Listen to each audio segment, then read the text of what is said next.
10절까지 같이 읽겠습니다. 요한계시록 19장 1절부터 10절까지 우리 한 목소리로 읽겠습니다. 여러분이 졸지 마시고 오후에 좀 졸릴 수 있어요. 정 피곤하신 분들은 이 막간에 좀 쉬시면 좋겠어요. 근데 주일 예배는 토요일날 저녁부터 주일이 시작되는 거예요. 예배는 11시에 드십니다. 여러분이 그 말씀이 맞습니다. 유대적으로 하면 토요일 저녁부터 준비하고 그렇게 아무도 안 해도 준비하는 사람들이 하나님께 그 영광을 받게 될 겁니다. 아미야 어쨌든 내가 준비하면 되니까 그죠? 19장 1절부터 우리가 10절까지 한 목소리로 큰 소리로 읽도록 하겠습니다. 이 일 후에 내가 들으니 하늘의 허다한 무리에 큰 음성 같은 것이 있어 이르되 할렐루야 구원과 영광과 능력이 우리 하나님께 있도다. 그의 심판은 참되고 의로운지라. 음행으로 땅을 더럽게 한 큰 음녀를 심판하사 자기 종들의 피를 그 음녀의 손에 갚으셨도다 하고 두 번째로 할렐루야 하니 그 연기가 세세토록 올라가더라. 또 24장로와 네 생물이 엎드려 보좌에 앉으신 하나님께 경배하여 이르되 아멘 할렐루야 하니 보좌에서 음성이 나서 이르시되 하나님의 종들 곧 그를 경외하는 너희들이여 작은 자나 큰 자나 다 우리 하나님께 찬송하라 하더라. 또 내가 들으니 허다한 무리의 음성과도 같고 많은 물소리도 와도 같고 큰 우레소리와도 같은 소리로 이르되 할렐루야 주 우리 하나님 곧 전능하신 이가 통치하시도다. 우리가 즐거워하고 크게 기뻐하며 그에게 영광을 돌리세. 어린 양의 혼인 기약이 이르렀고 그의 아내가 자신을 준비하였으므로 그에게 빛나고 깨끗한 세마포 옷을 입도록 허락하셨으니 이 세마포 옷은 성도들의 옳은 행실이로다 하더라. 천사가 내게 말하기를 기록하라. 어린 양의 혼인잔치에 청함을 받은 자들은 복이 있도다 하고 또 내게 말하되 이것은 하나님의 참되신 말씀이라 하기로 내가 그 발 앞에 엎드려 경배하려 하니 그가 나에게 말하기를 나는 너와 및 예수의 증언을 받은 내 형제들과 같이 된 종이니 삼가 그리하지 말고 오직 하나님께 경배하라. 예수의 증언은 예언의 영이라 하더라. 아멘. 여기 19장 우리가 읽은 지 10절까지는 어린 양의 혼인잔치의 장면이 나오고 있습니다. 혼인잔치의 장면보다는 혼인잔치에 대한 찬양. 그것이 이제, 그래서 이제 창세 이후에 아마 어린 양의 혼인잔치보다 더 큰 위대한 일은 또 없을 겁니다. 이게 구속사의 이제 마무리죠. 그래서 여기에는 모든 휴거된 성도들, 즉 교회에 된 신부들이 이제 혼인잔치에 참여할 것을 말씀하고 있습니다. 그런데 여기에 참여할 혼인잔치에 참여할 신부들은 천열매인 신부들과 함께 또 남아서 연단받고 이제 신부들이 너무 극소수잖아요. 그렇게 되면. 그래서 남아서 이제 연단받을 그 신부들까지를 말씀하고 있다고 생각합니다. 그래서, 신부가 돼야 되는데, 마지막 때는 신부가 돼야 되잖아요.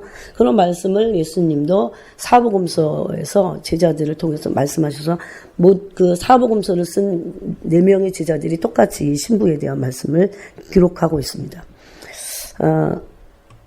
이것은, 이제, 혼인잔치이기 때문에 혼인잔치는 데살로니가 전서에 보면 공중에서 주를 영접해서 혼인잔치에 들어간다. 그렇게 되었습니다. 그래서 예수님의 재림은 첫 번째는 공중 강림이고 두 번째는 지상 재림입니다.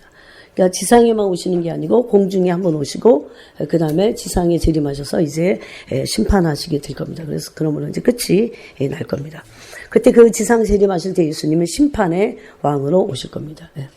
근데 그 전에 이 신부들을 취하여 가는 그런 그 혼인 잔치가 일어날 것을 말씀하고 있습니다.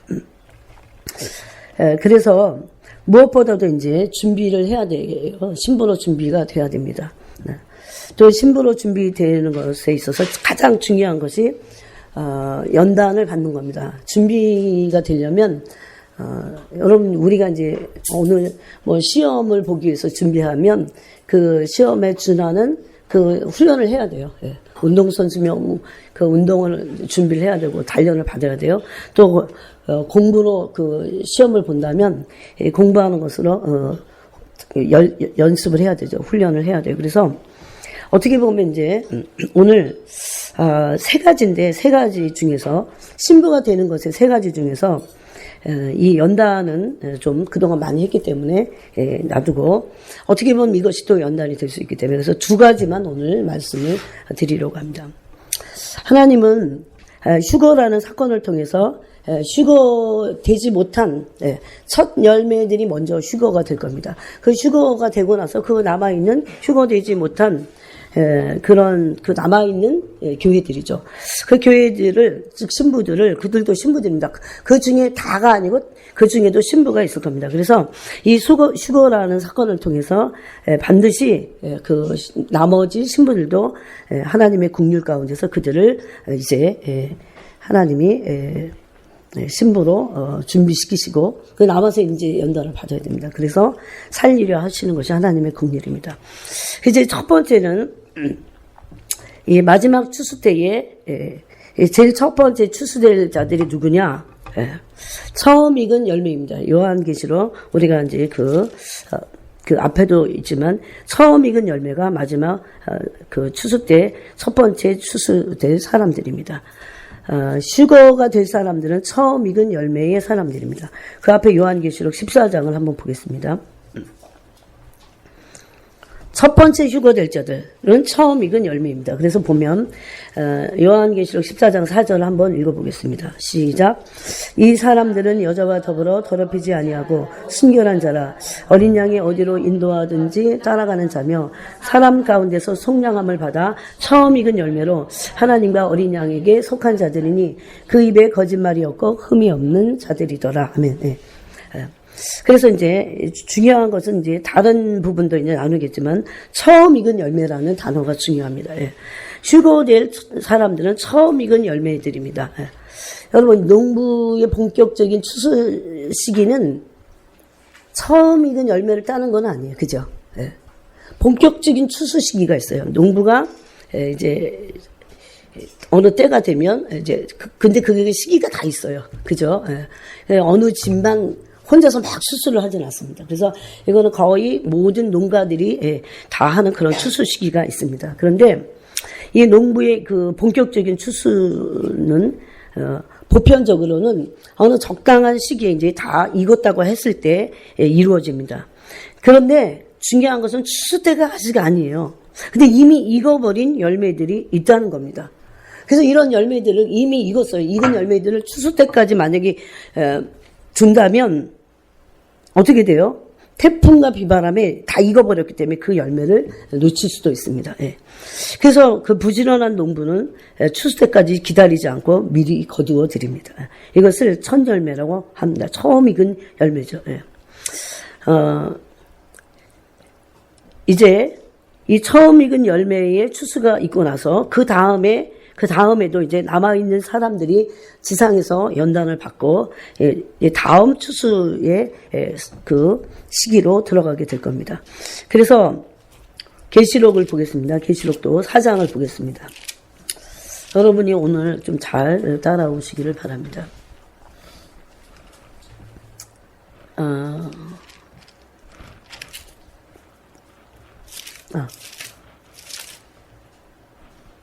14장입니다. 4장 아니에요. 14장이요. 그 옆에 있는 거예요. 14절부터 계시록 14장 14절부터 16절까지 같이 한번 읽겠습니다. 같이 읽겠습니다. 또 내가 보니 흰 구름이 있고 그 구름 위에 인자와 같은 이가 앉으셨는데 그 머리에는 금 면류관이 있고 그 손에는 예리한 낯을 가졌더라. 또 다른 천사가 성전으로부터 나와 구름 위에 앉은 이를 향하여 큰 음성으로 외쳐 이르되 당신의 낯을 휘둘러 거두소서. 땅의 곡식이 다 익어 거둘 때가 이르렀음이니이다 하니 구름 위에 앉으신 이가 낯을 땅에 휘두르매 땅의 곡식이 거두어지니라. 아멘. 여기서 일어나는 추수는 땅에 남아있던 두 번째 그 신부들입니다. 그러니까 처음 익은 열매의 신부들은 이미 거두어졌습니다. 처음 익은 열매들은 처음 익은 열매라고 여기 그랬죠. 4장 14장 4절에 그들은 이 땅에서 이미 연단을 다 받은 자들입니다. 그래서 제가 그랬죠. 지금 고난이 오고 어떨 때 하나님이 우리를 징계하시고 또 연단하시는 이유는 우리를 미워하시거나 버리신 것이 아니고 우리를 신부로 연단하기 위하신 것입니다. 준비시키는 거예요. 연단은 뭐다? 징계와 연단은 뭐다? 신부로서의 준비시키는 것이다. 그렇게 생각하면 이 광야의 길에서 우리가 실패하지 않게 될 겁니다. 그러면 원망과 제가 금요일날 엊그저께도 나눴지만 원망과 불평을 하지 않게 될 겁니다. 그래서 하나님이 우리를 지금 연단하시고 징계하시는 이유는 신부들을 지금 준비시키시는 겁니다. 그러므로 처음 익은 열매로 들어가는 사람들이 있을 겁니다. 지금 대환란이 일어나기 전에 연단과 그런 그 징계의 시간들이에요. 그런데 은혜의 시간들입니다. 그래서 이것을 말라기에서는 그 금을 연단하듯이 연단하고, 그 제물로 표백하는 그런 때다. 그렇게 말씀하십니다. 그래서 그거를 말라기 그 4장에도 연단이라는 단어가 몇 번이나 나와요. 그래서 지금은 우리가 연단을 받고 어떤 사람들이 연단을 아주 피해요. 왜 연단이 필요해요? 도대체 무슨 연단을 해요? 우리의 마음을 연단하십니다. 우리 안에 있는 인간적이고 인본주의적이고 세상을 사랑하고 여전히 탐욕과 이기심으로 가득 차고 그러므로 세상을 사랑하는, 그런 마음들을 또 주님의 성품에서, 여러분 세상 사랑하는 사람들이 주님의 성품을 갖추고 있을까요? 그럴 수 없어요. 주님의 성품을 갖추고 있는 사람들은요, 세상을 이미 많이 끊었어요. 세상이 재미없어요. 왜 그런지 아세요? 주님의 성품을 경험하잖아요. 그러면 세상을 사랑하지 않게 되는 그런 그 맛을 알게 돼요. 세상을 굳이 사랑하지 않아도 세상 사랑하지 않아도 이미 맛을 주님의 성품으로부터 맛봤기 때문에 주님의 성품을 정확하게 맛보지 못한 사람들이 거룩은 징계만이 아니에요. 심판이 아니에요. 거룩의 하나님의 근본적인 속성을 맛본 사람들은 거룩의 기쁨이라는 걸 알게 돼요. 그러므로 거룩의 그 온전하심의 기름 부으심 가운데 있는 사람들이 그 심령의 그 거룩의 기름 부으심을 통해서 세상을 이길 수 있는데 세상의 재미가 없어지는 거죠. 세상의 유혹을 막 재미는 좋아 막 세상이 향락이 아직도 좋고 막 그런데 어떻게 그걸 끊어내요? 못 끊어냅니다, 여러분. 주님의 성품을 맛보지 못해서 그래요. 주님의 성품을 더욱 맛봐야 돼요. 그래서 주님의 성품을 맛보면 맛볼수록 세상을 끊어내는 게 쉽다는 것을 이거 원리입니다. 그렇게 아시고 주님의 성품을 구하셔야 돼요. 여러분 이 사실을요, 이거는 지금 이제 원리고 사실인데 여러분이 지식으로 알면 무슨 소용이 있겠어요? 이것을 가지고 주님의 성품이 내게 실질적으로 성령의 기름 부으심을 통해서 임해야 뭐가 끊어집니까? 진짜를 맛봤기 때문에 세상의 향락과 그러잖아요. 누가복음 21장에 보니까 세상을 사랑하는 그 향락과 염려로 인해서 어떻게 된다고? 마음이 둔해진다고 했습니다. 이건요 그냥 하신 소리가 아니라요, 종말을 사랑하는 신부들에게 있어서 꼭 갖춰야 될, 꼭 알아야 될 비밀 같은 거예요. 지침이에요. 세상의 향락을 사랑하도록 우리는 타락돼 있어요. 어떤 한 일정한 사람들만 그러지 않아요. 아, 저 바깥에 있는 사람들 왜 저렇게 향락을 좋아해? 천만에요. 그건 믿는 사람들 향해서 누가복음 21장에 말씀했다가 세상의 향락과 재리의 유혹, 그 다음에 뭡니까? 세상의 염려로 인해서 생활의 염려라고 되어 있죠, 거기는. 그래서 향락을 누구든지 따라하고 싶어 하면 그 죄의 깊은 속성이 있다는 거죠. 이걸 끊어내지 않으면 안 돼요. 근데 이거를 그냥 끊어낼 수는 없어요. 그렇게 들으면 안 돼 또. 아, 이거 끊어내야지. 10년이 지나도 못 끊어낼걸요. 그럼 어떻게 해야 되냐? 하나님이 우리 보러 뭐라고 그러셨어요? 내가 거룩하니 너희도 거룩하. 아니 어떻게 거룩해요 우리가? 하나님의 거룩을 제가 지지난주 금요일날 계속 말씀드렸어요. 하나님의 거룩은 우리의 본질적으로 틀려서 하나님의 거룩이 우리로부터 분리되게 해서요. 네? 분리라니까요. 이 거룩을 성령의 기름 부으심을 통해서 우리가 부음을 받아야, 머리로 아는 거 말고요. 부음을 받아야 그 거룩에서 나오는 엄청난 기쁨. 아, 이걸 뭐라고 설명해 주는? 단순히 기쁘다? 단순히 평안하다? 어떤 사람은 그러면 이럴 수 있잖아. 아, 내가 너무 평안하지 않으니까 평안을 누리기 위해서 거룩해야지. 물론 그것도 원리는 원리예요. 근데 그렇게 하면 평안해질 때 거룩을 또 놓쳐. 인간의 타락이라는 게 인간의 향락을 기뻐하고 세상을 즐거워한다는 게 그런 거라니까요. 내가 편해지잖아 이제. 그럼 또 주님의 거룩을 놓쳐요. 그래서 주님이 이 마지막 시대에 지금 계속해서 우리를 연단하시고 징계하심으로 하나님의 그 거룩하신 성품, 하나님의 의로우신 성품 이런 것들이 우리 안에서 존재로 부어져서 이루어짐으로 어떻게 해요? 세상 향락이 끊어지는 거예요. 세상 향락이 진짜를 맛보니까 그거는 그 주님 안에서 잠깐 누릴 수도 있어요. 주님이 주시는 것들을. 그렇지만 그것을 따라가지 않게 되어 있습니다. 오늘 이제 제가 두 가지를 말하려고 합니다. 그럼 어떻게 하면 도대체 이 두 가지가 우리 안에서 이루어지지 않고는 절대 연단되지 않습니다. 절대 주님의 신부로 남아있을 수 없습니다. 주님의 신부로 처음 익은 열매가 될 수 없어요. 저는 여기 우리 교회에 모든 교우분들이 처음 익은 열매가 돼서 다 주님께 부르심을 받았으면 좋겠어요. 여러분 남아있으면요, 그 남아있는 동안은 너무너무 힘듭니다. 요한계시록의 말씀을 여러분이 문자적으로 봐도 너무너무 무섭다는 것을 알 수 있을 겁니다. 첫 번째는, 그래서 이 신부가 되려면 첫 번째는 주님과의 사귐이 확실하게 있어야 돼요. 주님과의 사귐이 확실하게 있어야 돼요. 주님과의 사귐은 그것을 일방적으로 사귄다는 것을 사귄다고 하지 않습니다. 여러분 사귀지 마세요. 남자와 여자가 사귈 때 혼자서 난리 부리는 건 짝사랑이야. 그건 사귐이 아닙니다. 혼자서 난리 부리다가 깨지잖아. 주로 첫사랑은 그래서 다 안 돼요. 첫사랑이 아니라 짝사랑이 성공률은 거의 없어. 혼자 난리 부리다가 혼자 지쳐서 나가 떨어지고, 그래서 막 앙심을 품을 수도 있어요. 그래서 이것은 일방적인 거예요. 근데 사귐이라고 하는 코이노니아, 요한일서 1장의 사귐이라고 하는 그 코이노니아 교제는 쌍방적인 것입니다. 인격적인 거예요. 그래서 그런 사귐을 주님과 반드시 해야 됩니다. 내가 주님 앞에 말씀드렸는데 주님이 나한테 뭐라고 말씀하시는지. 그냥 단순히 어느 단체에서 하는 하나님의 음성 듣기 이런 소리 아니에요 지금. 주님과 교제하는 거죠. 얼마나 음성이 안 들리면 음성 듣기를 어떻게 좀 해볼까 그럴까. 그거는 그러면 은사면에서 예언을 받아야 된다 그런 걸까요? 그런 것도 아니에요. 그런 단순한 그런 어떤 한 면이 아니에요. 이거는 총체적인 것을 말합니다. 내 인격과 하나님의 인격이 사귐을 통해서 만나는 거죠. 그래서 여기 지금 요한계시록 14장 14절에 보니까 이 계시록은 휴거된 자들에 대해서 하늘과 그 가운데 거하는 자들이라고 표현하고 있어요.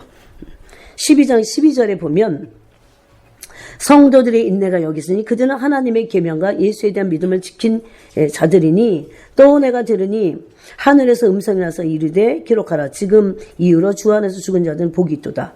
이러면서 이제 그 14절에서는 조금 아까 읽은 우리가 또 내가 보니 흰 구름이 있고 구름 위에 인자와 같은 이가 있는데 그러면서 거기 지금 이제 땅에 있는 곡식들을 낫을 휘둘러서 어떻게 해요? 그 추수하는 장면이 나오죠. 예. 근데 여기 이 추수는 두 번째의 추수를 말합니다.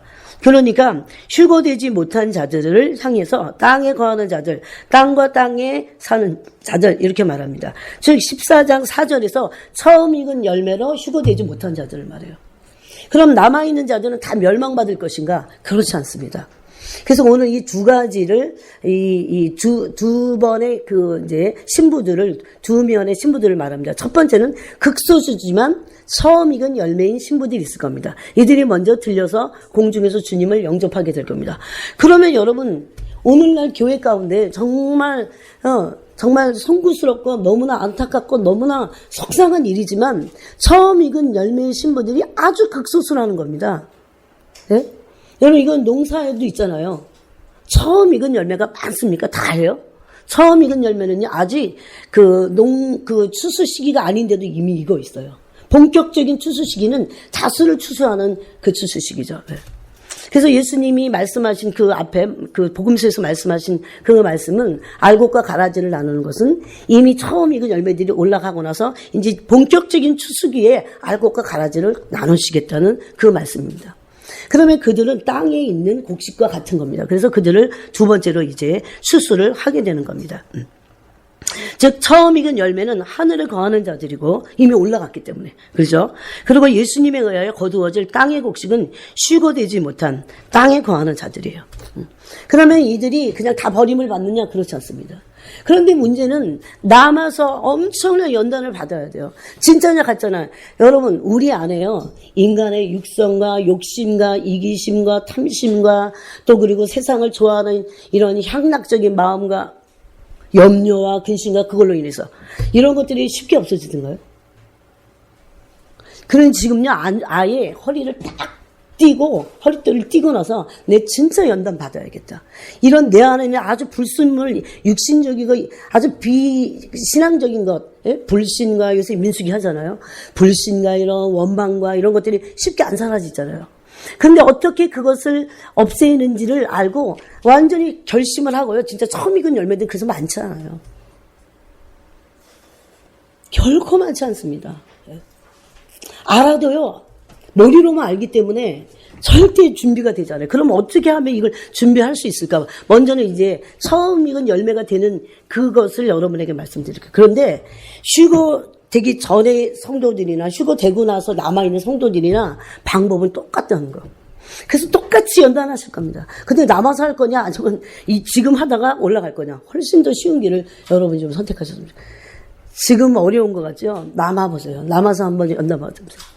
결코 그냥 신부가 될 수는 없어요.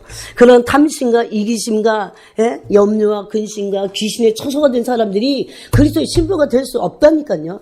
하나님의 영광스러운 거룩한 신부들이 신부인 거예요. 그래서 하나님의 거룩을 알고 그런 신부들이 그 주님의 거룩과 함께 교제하다가 영광스러운 신부가 되는 거죠. 아무나 영광스러운 신부가 될 수 없습니다. 그러므로 오늘 여러분이 이 말씀을 통해서 완전히 결심해야 돼요. 내가 정말 세상 향락 다 끊고 어떻게 하든지 거룩한 삶을 살고 주님과 교제하겠다고 하는 그 결심을 하지 않으면 우리는 처음 익은 열매가 될 수 없습니다. 여러분은 그러면 남아서 결단해야 됩니다. 예수님을 선택해서 다시 연단을 받고 그 구원의 똑같아요. 구원의 길은 똑같아요. 휴거 먼저 익은 열매가 올라간 그들의 그 자격이나 구원의 자격이나 남아있는 자들의 구원의 자격이나 똑같다는 겁니다.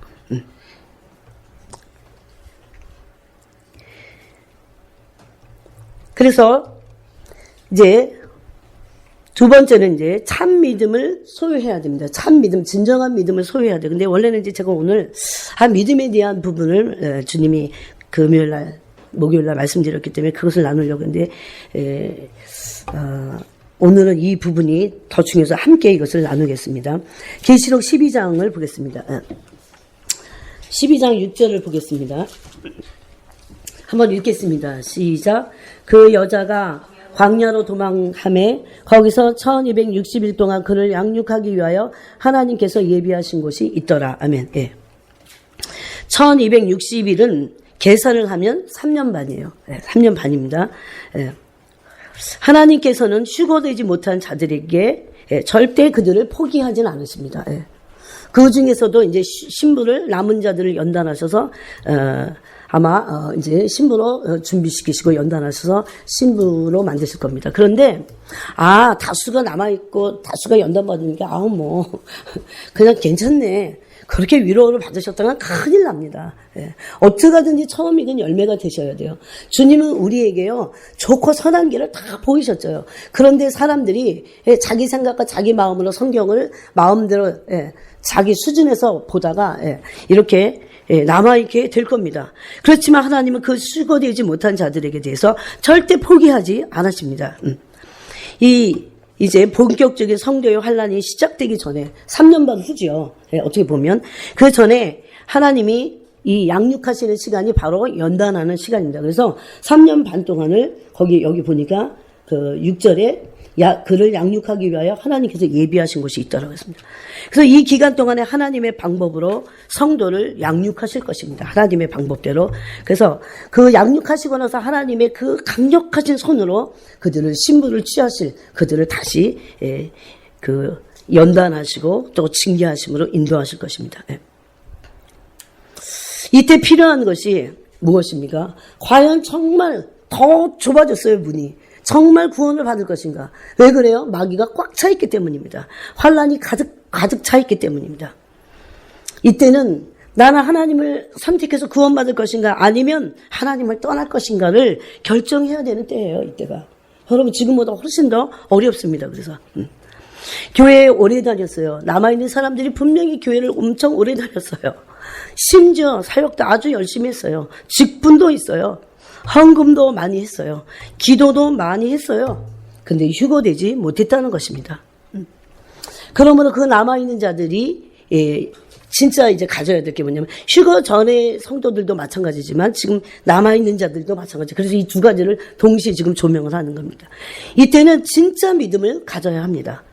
휴거 전에 성도들도 마찬가지죠. 정말 믿음을 가져야 돼요. 진실된 가짜 믿음이 아닙니다. 예수님이 그 도마에게 말씀하셨어요. 내 손가락을 이리 내밀어 내 손을 보고 내 손을 내밀어 내 옆구리에 넣어보라. 그리하여 믿음 없는 자가 되지 말고 믿는 자가 되라. 그런데 이 시기에는 이제 보고 믿었잖아요. 도마는. 근데 이제 보지 못하고 믿어야 될 그런 시기예요. 도마는 보고 믿는 믿음이었어요. 그렇지만 휴거가 되지 못한 사람들은 이 휴거 사건을 직접 목도하는 거죠. 보고 믿는 믿음이 될 것입니다. 이 휴거된 사람들은 예수님이 승천하시면서 하신 약속, 어떤 약속을 하셨어요? 그 승천하실 때 어떤 약속을 하셨어요? 다시 오시겠다고 약속하셨어요. 그 약속을 붙잡고 계속해서 믿음을 지킨 사람들입니다. 그러나 휴거되지 못한 사람들은 예수님을 지식으로 배운 사람들이에요. 지식으로. 그 세 가지를 버려야 됩니다. 진짜 믿음이 생기려면 지식과 본능을 버려야 돼요. 본성적인 것.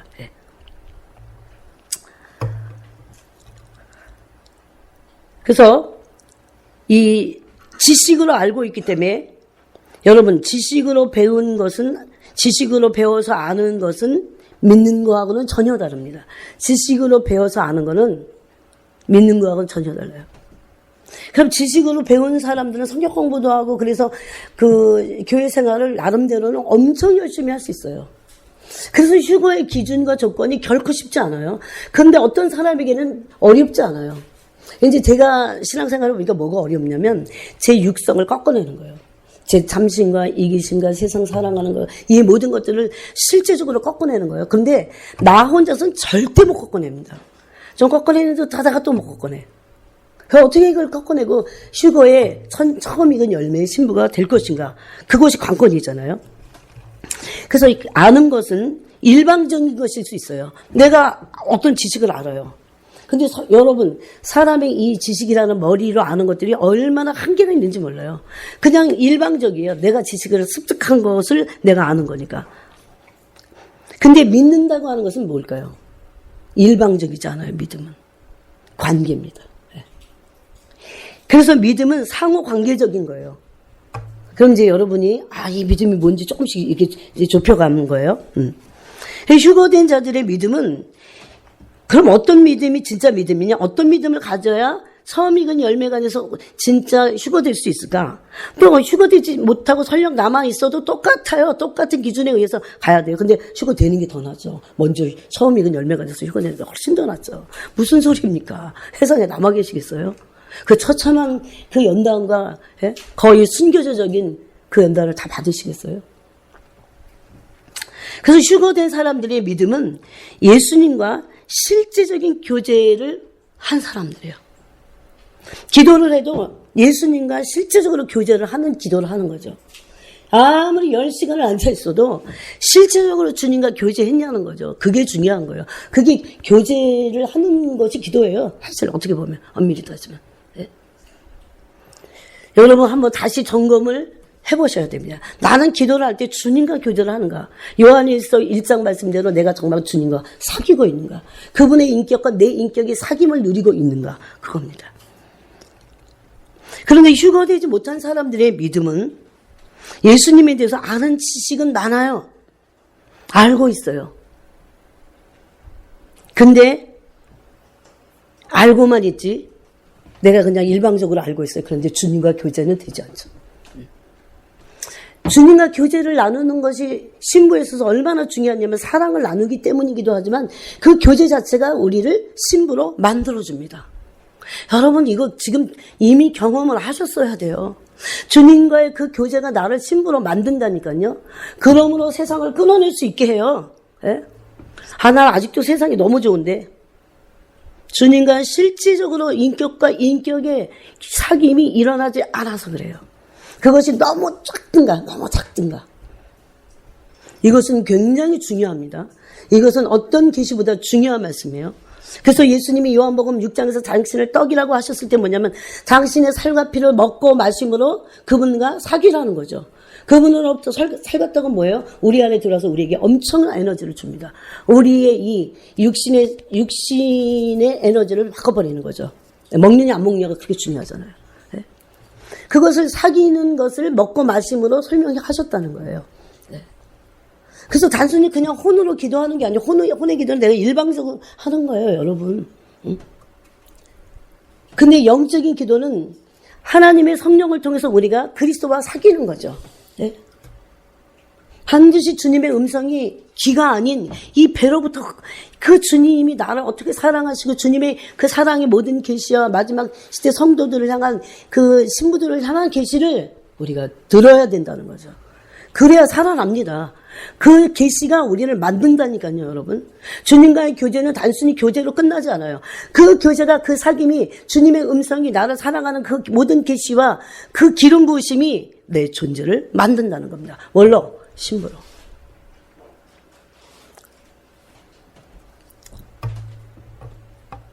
저는 어쩔 때 그런 생각 들어요. 나는 분명히 얘기했는데 이 말이 뭔지 모르고 놓치면 어쩌지? 그런 걱정이 돼요. 주님과 사귐이 없이는 신부가 될 수 없습니다. 얼마나 사귀어야 되는지 아십니까? 왜 바울이 항상 기도하는지 아세요? 주님과 사귀는 겁니다. 그분을 사랑하여 항상 사귀는 겁니다. 기도 없이 신부가 될 수 있을까요? 그러면 없습니다. 없어요. 불가능해요. 기도를 통해서 그리스도와의 사귐 없이 내 육성이 꺾어질 수 있을까요? 육성이 팔팔해갖고 귀신의 처소가 된 사람들이 그리스도의 영광스러운 신부일까요? 흠도 없고 점도 없다니까요. 어떻게 그렇게 되냐고요. 제가 그렇게 물어봐서요. 어떻게 그렇게 돼요, 주님? 어떻게 그렇게 되나요? 나하고의 사귐이 너를 신부로 만들 것이다. 그 사귐에 어떤 에너지가 우리에게 옵니까? 생명, 영생의 생명이 계속 오는, 아들 안에 있는 생명이 우리에게 오는 겁니다. 네. 그래서 이제 우리는 진짜 믿음을 가져야 합니다. 그래야 추수할 곡식이 되는 겁니다. 진짜 믿음은 실제 하시는 그리스도와 그리스도의 생명과의 사귐이에요. 네. 그럴 때 그 생명이 내게 흘러들어와서 내가 어디에 있든지 사귈 수 있어요. 어느 곳에 있든지. 그런데 어느 곳에 있든지 사귀는 것이 가능하기 위해서는 일정한 시간을 주님 앞에 무릎 꿇지 않으면 절대 안 됩니다. 마귀를 이길 수 있을까요? 마귀를 왜 못 이긴지 아세요? 그냥 내 믿음이 약하다고요? 왜 약한데요? 왜 그 믿음이 진짜 믿음이 참 마음과 온전한 믿음으로 들어갈 수 없을까요? 예수 그리스도 앞에 무릎을 꿇는 그 시간에 주님과의 교제를 통해서 내 마음에 악한 마음에 피가 뿌려지고 물로 씻어지고 그러므로 악한 마음이 선한 양심이 되는 거죠. 선한 양심. 히브리서 10장 말씀이잖아요. 그러므로 참 마음이 되면서 점점 온전한 믿음 안으로 신부가 갖춰야 될 믿음 안으로 들어간다는 겁니다. 그러므로 하나님과 그리스도와 친밀한 관계에 들어가는 것이 믿음입니다. 뭐가 믿음이라고요? 그리스도와 하나님과 친밀한 관계로 들어가는 것이 믿음이라니까요. 믿습니다 해서 뭔가를 따내는 게 믿음이 아니라니까요. 제발 좀 생각을 바꿔야 된다니까. 그러므로 참 믿음이란 믿음은 하나님과의 사귐입니다. 그리스도와의 사귐입니다. 예. 한번 찾아볼까요? 그 앞에 요한일서 1장을 보겠습니다. 제가 여러분 같이 읽으세요. 같이 읽겠습니다. 3절부터 읽겠습니다. 7절까지 읽겠습니다. 예. 큰 소리로 같이 읽겠습니다. 그리스도와의 사귐을 통해서 내가 신부가 된다고 하는 그 초점을 가지고 읽으시면 됩니다. 같이 읽겠습니다. 우리가 보고 들은 바를 너희에게도 전함은 너희로 우리와 사귐이 있게 하려 함이니 우리의 사귐은 아버지와 그의 아들 예수 그리스도와 더불어 누림이라. 우리가 이것을 쓰면 우리의 기쁨이 충만하게 하려 함이라. 우리가 그에게서 듣고 너에게 전하는 소식은 이것이니 곧 하나님은 빛이시라. 그에게는 어둠이 조금 더 없으시다는 것이니라. 만일 우리가 하나님과 사귐이 있다 하고 어둠에 행하면 거짓말을 하고 진리를 행하지 아니함이거니와 그가 빛 가운데 계실 것 같이 우리도 빛 가운데 행하면 우리가 서로 사귐이 있고 그 아들 예수의 피가 우리를 모든 죄에서 깨끗하게 하실 것이요. 아멘. 예. 사귄 사람들이 죄가 깨끗하여야 된다는 거죠. 사귐으로 계속해서 죄의 성품이 씻어진다는 거죠. 그래서 에베소서에 보면 물로 씻고 말씀으로 깨끗해진다고 말씀하죠. 예. 그럴 때 그 말씀과 기도를 통해서 그리스도와의 사귐이 될 때 우리가 깨끗해진다는 거죠. 예. 그러므로 그리스도와의 사귐이 없으면 우리가 신부로 절대로 될 수 없습니다. 사귀는 거 아세요, 여러분? 일방적인 거 말고 내가 하고 싶은 딴에는 뭐 어떤 그 욕구나 어떤 것들을 막 요청할 거나 막 이런 것들을 막 강력하게 막 말하고 자기 일방적으로 말하고 탁 일어나는 거 말고요. 예? 실질적으로 성령의 기름 부으심이 내게 임하고 나도 주님께 내 마음을 드림으로 실제적인 사귐이 일어날 때 어떤 죄도 끊어낼 수 있다는 겁니다. 예. 여기 지금 보니까 그래서 사귀었다고 하면서 그 진리를 행하지 않으면 그거는 거짓말하는 거다. 그건 사귀는 게 아니야. 그 말은 뭐야? 사귄다면 죄를, 그리스도와 사귀었다면 죄를, 그리스도는 하나님과 사귀고 그리스도와 사귀었다는 것은 하나님은 빛이시기 때문에 사귀고 나서 죄를 지을 수는 없다는 거죠. 네. 그렇게 습관적인 죄에 계속해서 방치되지는 않는다는 거. 그거는 그리스도와 사귐이 아니라는 거죠. 사귀지 않았기 때문에 그렇다는 거죠. 제가 그래서 아까 초입에 말씀드렸잖아요. 그리스도와의 사귐이 우리를 세상의 모든 욕망과 향락과 세상 사랑함과 그런 것들로 우리를 끊어낸다고요. 그래서 예수 그리스도와 사귐이 있는 자들의 죄가 예수님의 피로 사하여지게 된다는 겁니다. 여러분, 믿음이 있다 없다의 기준은 믿습니다 해갖고 뭔가를 막 따내는 그래서 막 기도 응답을 얘기하는 그런 게 아니에요. 그 기준은 주님과 그 사람이 사귀고 있는가, 사귐이 없는가, 그거예요. 네? 사귄다는 거 아세요? 딱 자기 것만 딱 따내고 나서 그래서 이스라엘 백성들에게 하나님이 요구하는 걸 주셨잖아요. 근데 그거는 사귐이 아니에요. 영혼이 오히려 파리해졌어요. 그들의 영혼이 파리해졌어요. 그거는 사귐이 아니라는 거죠. 기복적인 신앙에서 막 뭔가를 요구해가지고 강력히 막 때를 쓰고 땡깡을 부리니까 주셨더라. 그런 간증을 전혀 어릴 때 많이 들어요. 그건 사귐이 아니에요. 사귄다는 거 아세요? 인격과 인격이. 예. 여러분, 진정으로 사랑의 관계에서 사귐은 때를 써갖고 뭔가 빼내고 그 다음에 이제 자기가 빼낼 거 요구가 다 이루어졌어. 그러면 더 이상 관계를 안 맺잖아요. 그렇게 기도하는 사람들도 많습니다. 급하면 막 와서 난리 부리다가 뭐가 해결됐어. 그러면 안 보여. 그거는 사귐이 아니라는 거죠. 그래서 기복적인 신앙을 가지고 있는 사람들은 주님과 사귈 수 없습니다. 기복적인 신앙관을 버려야 주님과 사귈 수 있는 거예요. 사귐이라는 것을 주의하셔야 돼요. 그러므로 믿음이 없다 있다의 기준은 주님과의 사귐이 있는가 없는가로 평가가 됩니다. 마지막 시대에 많은 신자들이, 심지어 사역자들이 왜 변질되고 타락합니까? 주님과의 사귐이 지속되지 않고 끊어지고 또 희미하기 때문에 그래요. 주님과의 분명한 사귐이 있다면 부패되지 않습니다, 여러분. 뭐가 더 중요해요? 그냥 뭔가를 따내는 게 중요해요? 주님과의 사귐이 있어야 신부가 된다니까요. 주님과의 사귐 없이 말씀을 가르치고 또 주님과의 사귐 없이 양육을 하는 것은, 사역을 하는 것은 전부 다 가짜입니다. 전부 다 가짜예요. 가짜가 그래서 판을 치는 겁니다. 주님과의 사귐 없이 어떤 것도 할 수 없어요, 우리는. 너희가 나를 떠나서는 아무것도 할 수 없다. 주님과의 사귐 없이, 주님과 사귀면서 공부도 해야 돼. 주님과 사귀면서 결혼 생활도 해야 돼. 주님과의 사귐은 아주 좀 잠깐 스톱이에요. 주님과 그렇게 해갖고는 안 됩니다. 사귀다가 안 사귀잖아요. 그럼 마귀가 가만 안 둬요. 주님과 사귀던 사람들 가만히 안 둬요. 주님과의 사귐 없이 직분을 받습니다. 또 뭐 교사도 하고 또 뭐 장로도 하고 다 할 수 있어요. 목회도 할 수 있어요. 사역을 할 수 있어요. 그렇지만 이 모든 것이 가짜인 겁니다. 주님과의 사귐 없이. 그렇게 인정하세요? 그걸 믿으세요? 그래서 신부들의 고백이 뭔지 아세요? 오직 예수님. 오직 예수님. 왜 그런 줄 아세요? 그분과의 사귐 없이 아무것도 할 수 없기 때문에. 너희가 나를 떠나서는 아무것도 할 수 없으리라. 그래서 육신적으로는 하죠. 뭔가 막 해요. 이루어 놓고 다 해요. 그렇지만 그것은 다 가짜, 무너질 성공입니다. 성공이라 할지라도.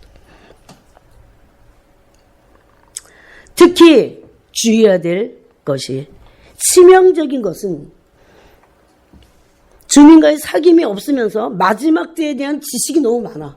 아니, 이런 사람은 봤어요. 마지막 때의 지식은 여기 가서 듣고 저기 가서 듣고 그런데 절대 기도하지 않아요. 주님과 여러분 정해진 시간을 주님께 드리지 않는데 어떻게 주님과 사귈 수 있어요? 그래야 나중에 그 정해진 시간이 아니더라도 주님과 사귈 수 있는 거예요. 예? 이것은 누구나 똑같은 원리에 적용을 받습니다. 예. 주님과 사귐은 없으면서도 마지막 때에 대한 지식이, 휴거에 대한 정보만을 잔뜩 습득하고 있어요. 근데 그게 마치 신부로 준비되어 있는 줄 알아요.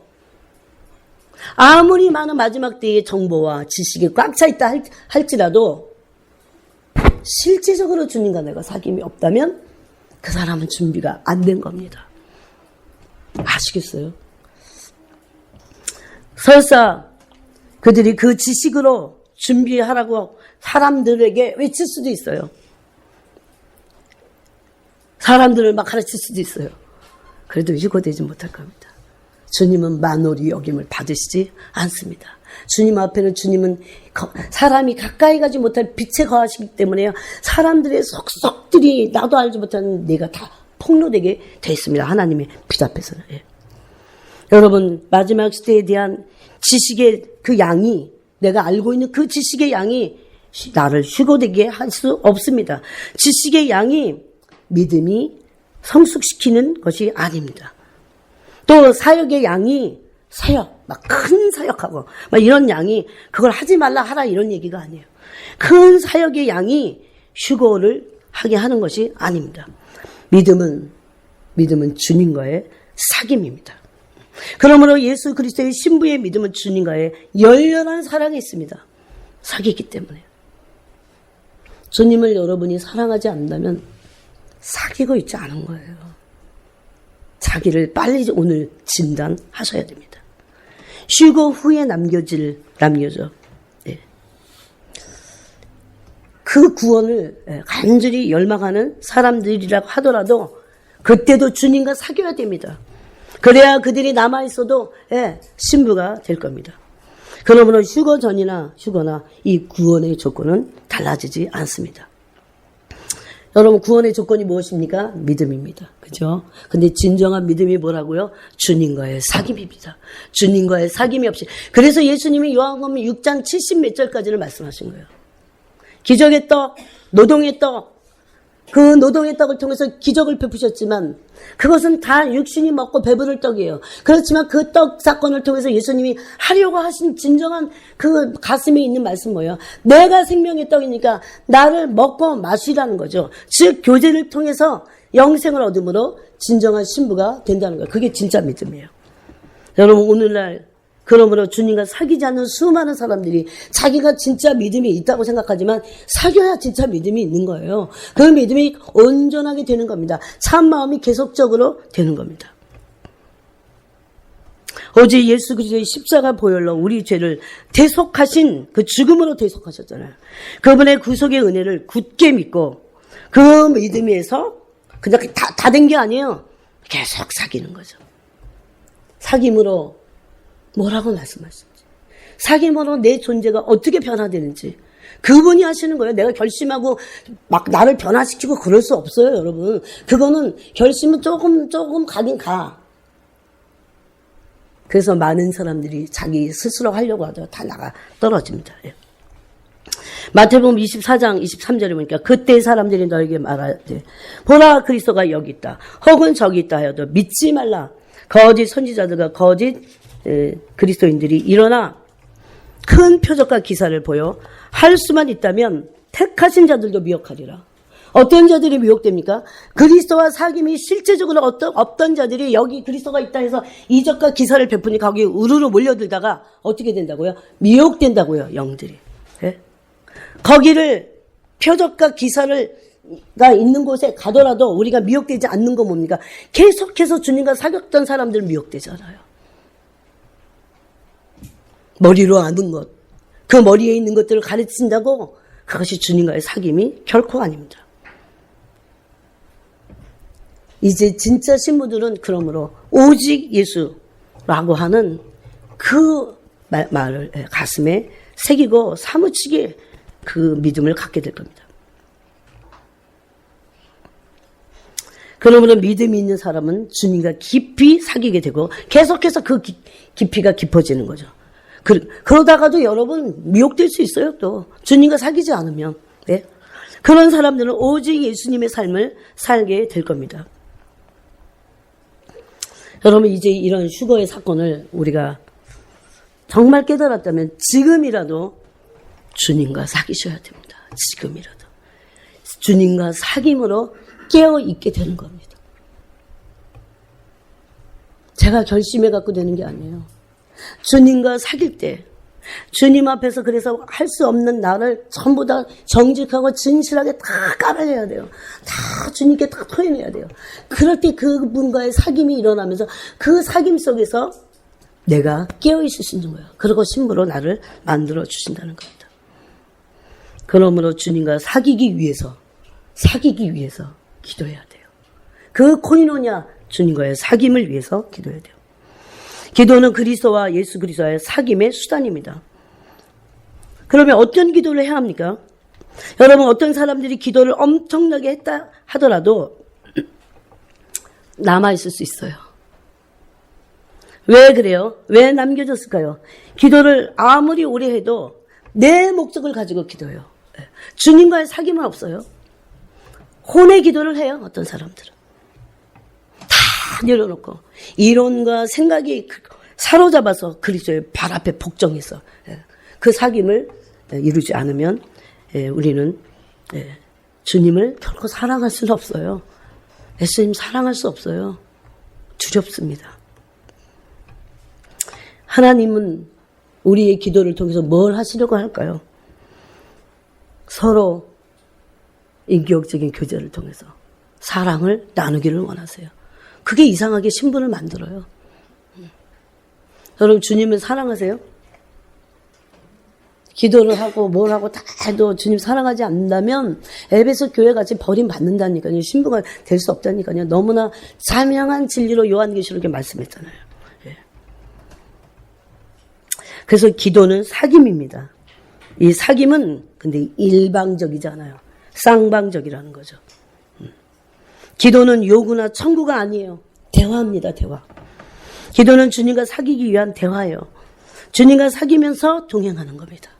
그러므로 일정한 시간을 주님과 사귀기 위해서 떼어놓고 기도했던 사람들은 기도가 깨어나도 주님과 얼마든지 동행하는 대화를 할 수 있어요. 대화함으로 주님과 동행할 수 있어요. 에녹 보세요. 주님과 동행함으로 어떻게 됐습니까?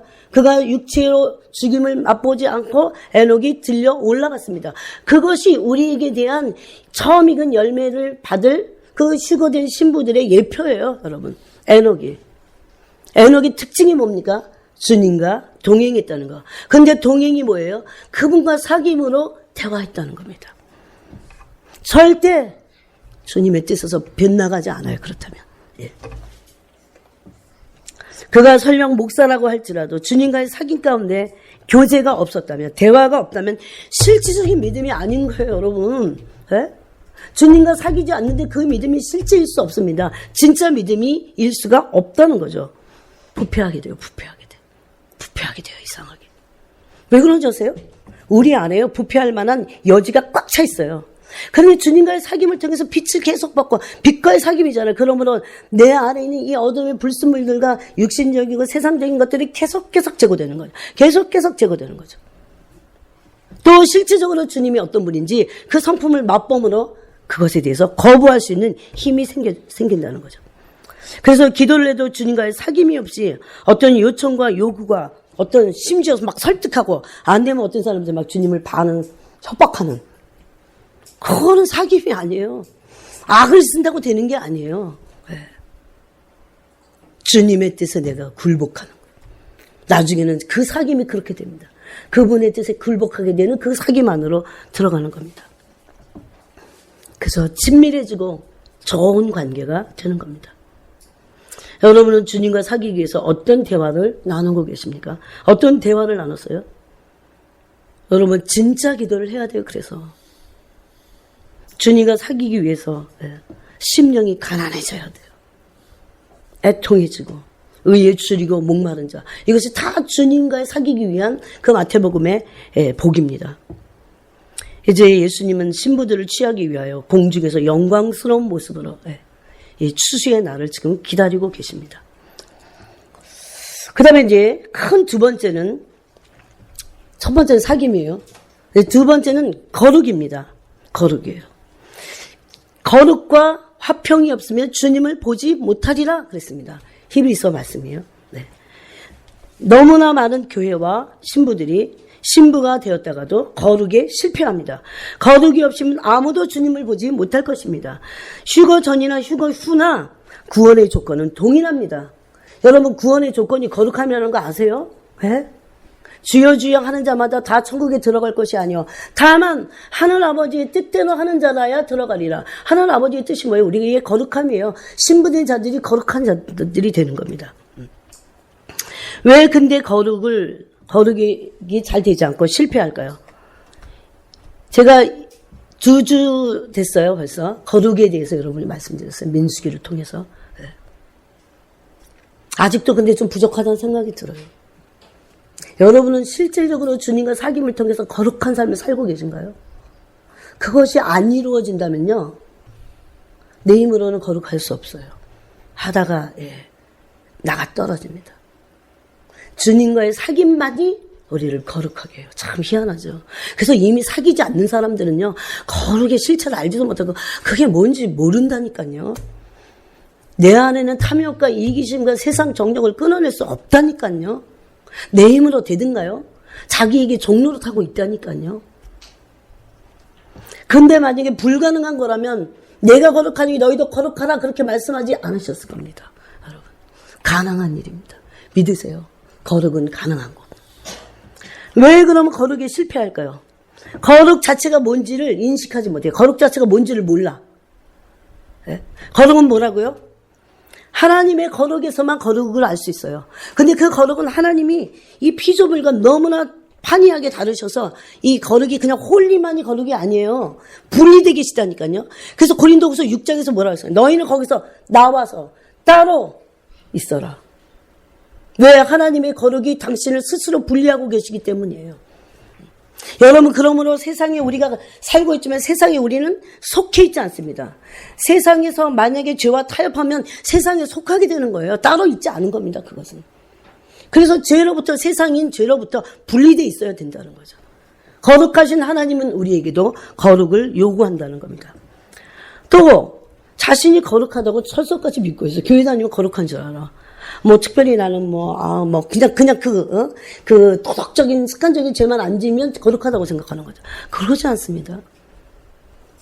모세가 자기의 감정을 욱 하고 내서 이스라엘 백성들이 막 원망을 하니까 자신도 같이 갑자기 이성을 잃고 막 원망을 해버렸어요. 이걸 하나님이 뭐라고 합니까? 너는 거룩하지 않다 그럽니다. 화내는 게 거룩하지 않은 거예요. 인간의 혼의 감정의, 혼의 정서를 마음껏 써서 막 화를 내는 게 거룩함을 상실한다는 거죠. 그건 거룩 근처도 안 갔다는 거죠. 사람이 분을 내는 것이 하나님의 뜻이 아닙니다. 그러므로 하나님의 뜻은 거룩한 거예요. 거룩에서 나온 것이 하나님의 뜻이에요. 네. 또 거룩한 삶을 노력하다가 수많은 사람들이 포기해버립니다. 왜? 자기 스스로 하기 때문에 그래요. 참 사람이요, 율법 안에 들어가기 참 쉬워요. 자기가 한번 막 결심하고 거룩해지려고 그래요.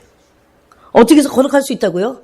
그리스도와 사귐으로만 거룩해질 수 있어요. 이것이 답입니다. 그러므로 우리가 어떻게 심판받을까요? 너는 내가 성령을 보내줘서 네 마음 가운데 거하게 하셨는데 왜 너는 성령의 도우심으로 거룩한 삶을 살지 않았느냐? 그게 심판의 제목이 될 겁니다. 누구도 청년도 나이 먹은 사람도 여자든 남자든 다 거룩한 삶으로 그 요구에 부르심을 받은 거예요. 어떻게 해서 거룩해질 수 있다고요? 거룩하신 성령님과 사귐으로, 그 거룩한 성령을 통해서 그리스도와의 사귐으로 거룩해질 수 있어요. 어떤 이유든 결코 그렇지만 거룩은 쉽지 않습니다. 그렇다면 왜 하나님 우리에게 이처럼 어려운 것을 요구하셨을까요? 여러분, 사역도 깨끗할 때만 쓰십니다. 하나님 거룩할 때. 세상에 탐욕과 이기심이 덕지덕지 있는데 하나님이 안 쓰십니다. 저는 알게 됐어요. 결코 안 쓰셔요. 뺑뺑이만 열심히 돌아. 그냥 거기서 조금 괜찮다, 또 그렇다. 왜? 그걸 안 끌어내니까. 안 끌어내니까. 진정한 신부들은 하나님 쓰십니다. 그가 평신도일지라도, 그가 어려도 쓰십니다. 어린 사무엘 보세요. 오늘날 교회는요, 거룩을 버렸어요. 거의 헌신자까지 버렸어요. 이제 큰 심판이, 무서운 심판이에요. 단순히 도덕적인 죄만을 범해서가 아니에요. 하나님의 나를 함부로, 하나님의 것을 함부로, 하나님을 만홀히 여기면서. 아니, 모세가 2번 반석 쳤는데 하나님이 그러셨잖아요. 너는 내 거룩을 나타내지 않았다 그러잖아요. 가나안 땅에 들어가지 못했습니다. 모세가. 버림받았다는 건 아니지만. 그러나 여러분, 거룩과 경건한 삶은 가능한 것입니다. 그래서 여러분이 생명을 걸어야 돼요. 어떻게 하면 주님과 사귈 것인가? 성령과 어떻게 하면 내가 사귀고 일방이 아니라 그분과 교제를 나눌 것인가? 이 생명이에요. 생명. 그 생명을 나누는 자들이 죄가 사해지잖아요. 요한일서를 집에 가서 다시 한번 1장을 읽어보세요. 하나님, 우리가 반드시 거룩할 수 있는 조건을 우리 영 안에 부어주셨어요. 아멘이죠. 예. 그러므로 거룩을 요구하실 수 있어요. 그 조건은 우리의 영이에요. 거듭난 영입니다. 그러므로 세상에 있는 거듭나지 않은 사람들, 심지어 교회에 있어도 거듭남으로 그리스도와 교제하지 않은 사람들은 거룩해질 수 없는데, 거듭난 사람들은 그 영이 거룩해질 수 있어요. 그 영으로 거룩해질 수 있어요. 우리가 거룩할 수 있는 조건이 뭐라고요? 거듭난 우리의 영입니다. 거듭난 영은 영생할 수 있는 영이에요.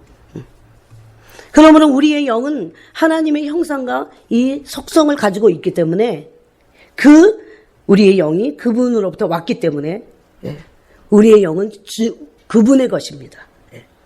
그러므로 주인의 속성을 가질 수 있어요.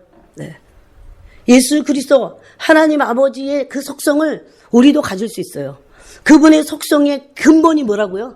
거룩이에요. 거룩이라니까요. 그래서 이사야서 6장에서 스랍들이, 그 거룩한 천사들이 거룩의 근본이신 하나님의 성품을 뵈면서 거룩하다, 거룩하다, 거룩하다, 만군의 여호와여. 그러니까 막 문지방의 터가 막 흔들리고 연기가 자욱하면서 화답하잖아요. 아무에게나 그 장면을 보여줬을까요? 이사야 어떨까요? 거룩했을 거예요. 근데 그 거룩한 이사야가 하나님의 스랍들의 찬양의 거룩을 보고 나는 망하게 됐다. 그럽니다. 나는 망하게 됐다. 나는 화를 입었다. 그럽니다. 그래서 그 화저로 입술을 지지잖아요. 아마 입술이 가장 부정한 것 같아요. 우리 입에서 다 악이 나온다고 그랬잖아요. 그래서 예수님도 그러잖아요. 들어가는 게 더러운 게 아니고 입에서, 왜? 속에서 나오니까. 다 심판을 받게 될 겁니다. 그러면 부지런히 회개하고 그분과 교제하셔야 돼요. 그러므로 거룩한 삶을 사셔야 돼요. 이것이 내 영 안에서 확실하게 결심이 돼야 돼요. 그렇다면 우리의 영으로 어떻게 거룩을 이룰 수 있습니까? 영혼 육으로 이룬 내가 영혼 육으로 나는 이루어져 있어요. 근데 이 영혼 육으로 이루어진 나를 누가 주도하느냐예요. 누가 주도? 육이 나를 주도한다. 그러면 굉장히 유혹에 불타는 사람이 되겠죠. 혼이 나를 지배한다. 혼이 나를 이끌고 있어요. 혼의 정서가. 그럼 어떨까요? 지식적이고 감정적인 삶을 살 거예요. 아주 지식적이에요. 그런 사람들이 영적인 사람은 아닙니다, 여러분. 네. 그냥 혼적인 사람이에요, 아직도 여전히. 그래서 공부를 엄청 많이 하는데, 막 신학도 엄청 많이 했는데, 근데 혼적이에요. 주님과 아무 상관없어요, 그런 사람들. 예? 그런 사람들이 실제적으로 많습니다. 지금은 지식이 많은 시대이기 때문에. 예? 그러면 육이 이끌어가는 사람들은 본능적인 삶을 살겠죠. 본능적으로. 예? 지금 이 세상에 본능적으로 육이 이끌어가는 대로 사는 사람들이 얼마나 많아요. 그러면 도대체 뭐가 나를 이끌어가야 될까요? 영이 이끌어가야 돼요. 영이 나를 이끌면은, 내 거듭난 영이 나를 이끌면은 그런 사람은 거룩한 삶을 살 수 있습니다. 예. 여러분, 어떻게 영이 나를 이끌 수 있어요? 영이 나를 이끌려면 바로 아까 첫 조건대로 주님과 내 영이 교제를 해야 됩니다. 친밀해져야 돼요. 그래서 여러분이 주님과 사귐이 깊어지고 자꾸 그러잖아요. 그러면서 늘 주님과 대화하고 기도하잖아요. 그러면 영이 나를 이끌게 돼요. 영이 나를 이끌게 돼요. 이건 내가 결심해서 되는 게 아니에요. 그러므로 이전에는 내가 뭔가 영이 나를 이끄는 것 같았지만 여러분이 주님과의 사귐의 시간을 따로 떼어놓지 않고 또 분주해서 놓치고 그렇게 하지 않는다면 결코 그렇게 할 수 없어요. 혼이 나를 이끌게 돼요. 여기에 속지 말아야 돼요, 여러분. 기도 안 하면서 혼이 나를 이끌게 된다니까요. 영이 나를 이끌 수 없어요. 예? 주님과의 교통하세요. 계속적인 교통. 그때 방언 기도가 최고야, 진짜. 예? 사람들 다 알아듣는데 못 알아듣게. 최고예요, 최고. 그렇게 기도로 주님과 사귀어야 되고 또 주님과의 그 사귐에서 그 말씀이 풍성해서 묵상을 통해서 내 안에 계속 채워지는 거죠. 그럼 내 영이 먹고 마시면서요 이 쫙 성장이 돼요. 그러면 내 영이 강해져 갖고 영이 나를 이끌어 가야 돼요. 예? 이게 영적인 사람의 비밀입니다. 그러므로 거룩을 이루게 되는 겁니다. 결국 육이 죽고 영이 산다는 의미예요. 그것이 육은 죽고 영이 사는 겁니다. 어떻게 영이 살아요? 육은 죽어요. 주님과의 사귐 없이는 안 돼요.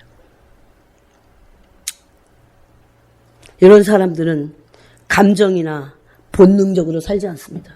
감정적으로 살지 않아요. 막 그런 어떤 혼의 감정이 생기면 그러다가 그렇게 살지 않아요. 감정이나 본능이나 어떤 혼의 지식에 의해서 살지 않습니다. 무슨 일이든지 어떤 형편에 있든지 간에 영이 사람을 이끌고 가게 돼 있어요. 영만이, 거듭난 영만이 충만해질 때 주님의 뜻에 의해서 살 수 있게 되는 겁니다. 그 영은요, 감정과 본능과 지식보다 강해요. 그래서 내 안에는 감정과 지식과 이런 본능보다 강해요.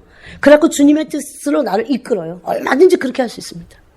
근데 여기까지 갈 때까지요, 꾸준히 주님과 사귀게 돼요. 매일 사귀고 그러므로 그 사귐을 통해서 주님이 나를 어떻게 만들어 가시는지 그것이 내게 경험되어져야 돼요. 저는 여러분을 볼 때 아직도 우리 모두가 너무나 턱없이 부족하다고 생각합니다. 여전히 감정적이고 여전히 그러므로 세속적이고 여전히 그의 혼적인 지식적인 그런 부분이 있지만 정말 그 주님의 말씀 앞에 완전히 충만해서 굴복된 뭘 하든지 어느 형편에 있든지 어느 곳에 있든지 영이 혼과 육을 이겨서 나를 이끌어가서 거룩한 삶을 살 수 있는 것이 이것이 신부의 삶입니다. 여러분 이것 외에는요 다른 거룩한 삶을 살 수 있는 길이 없어요. 없습니다. 속지 마세요. 그래서 거룩은 단순히 내가 행동을 바꾸거나 억누르고 절제하고 참는 게 아니에요. 그렇게 하고 오래 못 간다고 그랬잖아요. 포기해버려 자기 스스로. 마치 열매와 같습니다. 여러분, 육의 사람은요, 행동을, 그런 사람도 절제해요. 어떻게 절제하고 교정해요. 그렇지만 결국은 감정과 본능과 지식을 이길 수 없어요. 그래서 거기에 그냥 굴복해서 사는 겁니다. 그런 사람들이 얼마나 많은 줄 아십니까? 예? 얼마나 많은 줄 아십니까? 집사도 많고 사역자들도 수두룩해요. 다 자기 마음대로 살고 있어요. 그래서 양 같아서 그릇 행하여 각기 제각길로 가는 것이 육의 사람들이 가는 거예요. 본능과 지식과 감정에 의해서 살아가는 거예요.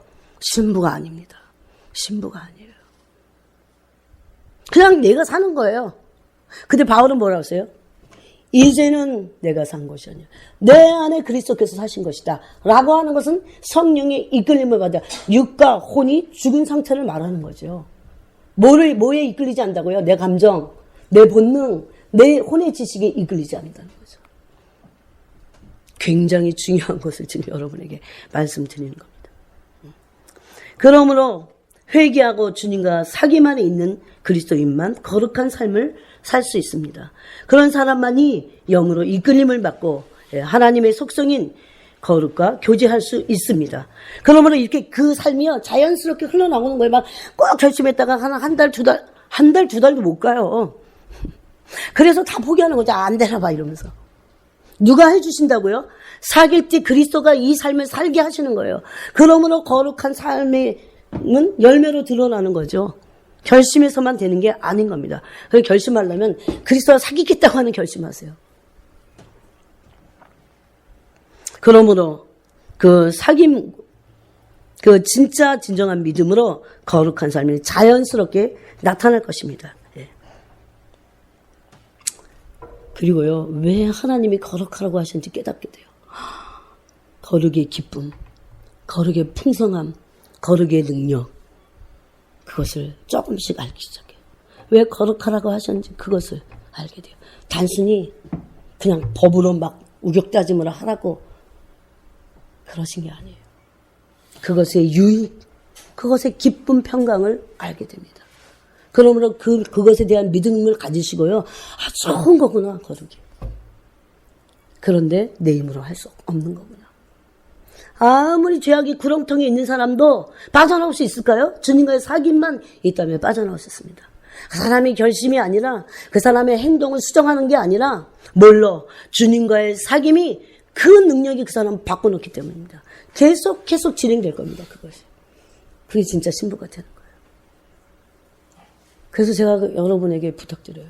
어떠한 삶의 정황에서 내가 낙심하고 또 내 모습 때문에 아니면 나의 죄성을 보고 내가 낙심한다 할지라도 그 상태에 있으면 안 됩니다. 무조건 그분한테 나가서 그분과 사귀셔야 돼요. 그러므로 주님이 우리를 만들어 가실 겁니다. 거룩은 인간의 노력과 훈련으로 만들어지는 게 아니에요. 결국은 인간 스스로의 노력이 아니에요. 우리의 영의 모습이고 주님과의 교제를 통한 영의 열매인 것입니다. 우리 영이 장성하고 강해진다는 것은 능력을 행하고 은사를 나타내는 게 그런 게 아니에요. 그게 영이 강한 게 아니에요. 우리 영이 강해진다는 것은 우리의 감정과 본능과 지식에 죽어지는 거예요. 네. 어떤 사람은 막 능력을 행해요.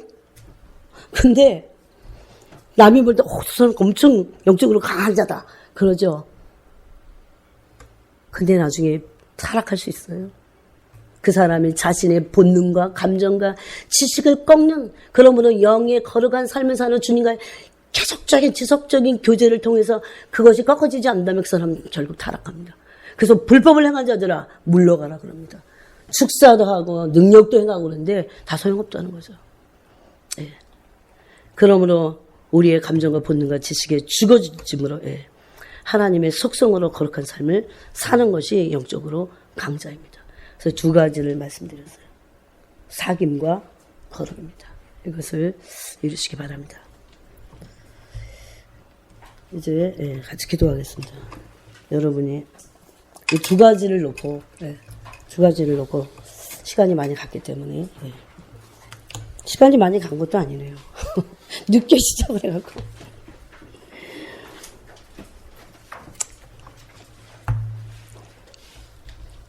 방언 기도로 여러분의 영이 깨어나시기를 바랍니다. 이 두 가지를 놓고 진지하게 좀 기도하시고.